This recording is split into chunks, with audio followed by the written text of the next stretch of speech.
नमस्कार. कोंडी परिसरातून या क्षणाची एक अत्यंत मोठी आणि धक्कादायक बातमी समोर येत आहे.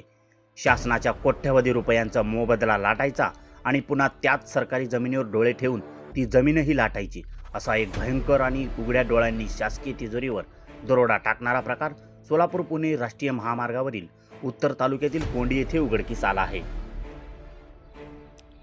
कोंडी येथील गट नंबर 315 मधील उजनी कालव्याच्या मोक्याच्या शासकीय जागेवर बेकायदेशीरपणे उभारण्यात आलेले हॉटेल, प्रवाशांचा दिवाला धोका निर्माण करणारे जीवघेणे महाकाय होर्डिंग्ज आणि या बेकायदेशीर कृत्याला विरोध करणाऱ्या स्थानिकांना दिल्या जाणाऱ्या दमदाटीची गंभीर दखल अखेर प्रशासनाने घेतली आहे. उजनी कालवा विभागाच्या अधिकाऱ्यांनी थेट घटनास्थळी धाव घेत या संपूर्ण जागेची धडक पाहणी केली आहे.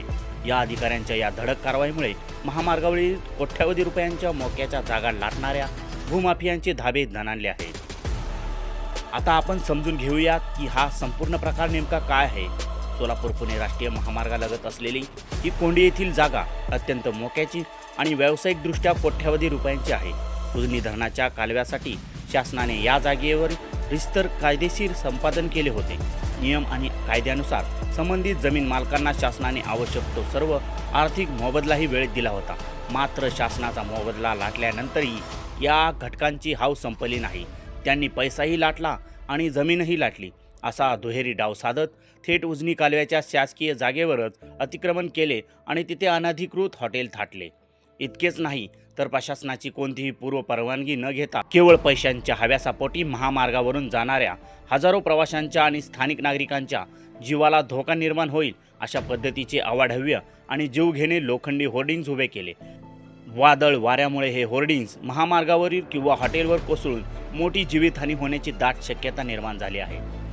या प्रकरणातला सर्वात संतापजनक प्रकार म्हणजे शासकीय जागेवरील या बेकायदेशीर कृत्याला, हॉटेलला आणि धोकादायक होर्डिंग्जला जेव्हा स्थानिक नागरिकांनी आणि शेतकऱ्यांनी विरोध केला तेव्हा या अतिक्रमणधारकांनी थेट आपली गुंडगिरी सुरू केली.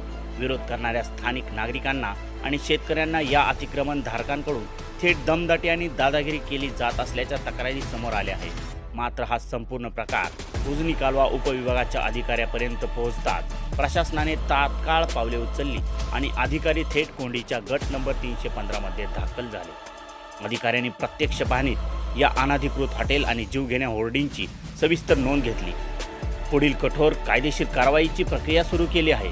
अतिक्रमणधारकांचा हा चालाकीचा डाव पूर्णपणे हाणून पाडण्यासाठी उजनी कालवा विभागाने तात्काळ कायदेशीर पावले उचलली आहेत. या जागेची अधिकृत सरकारी सीमा निश्चित करण्यासाठी कालवा उपविभागाने जिल्हा भूमी अभिलेख कार्यालयाकडे शासकीय मोजणीची मागणी नोंदवली आहे. लवकरच भूमी अभिलेख विभागाकडून या जागेची शासकीय मोजणी केली जाईल आणि ही मोजणी पूर्ण होताच उजनी कालव्याच्या शासकीय जागेवरील या अनधिकृत हॉटेलवर आणि धोकादायक होर्डिंग्जवर थेट प्रशासनाचा बुलडोझर चालणार आहे. ही शासकीय जागा पूर्णपणे रिकामी करून ताब्यात घेतली जाईल असे प्रशासकीय सूत्रांनी स्पष्ट केले आहे. शासकीय पैसा आणि जमीन दोन्ही लाटणाऱ्या तसेच स्थानिकांना दमदाटी करणाऱ्यावर आता प्रशासनाने कडक पडगा उभारल्यामुळे कोंडी परिसरातील नागरिकांनी या कारवाईचे जोरदार स्वागत केले आहे. ब्युरो रिपोर्ट, संघर्ष न्यूज मराठी.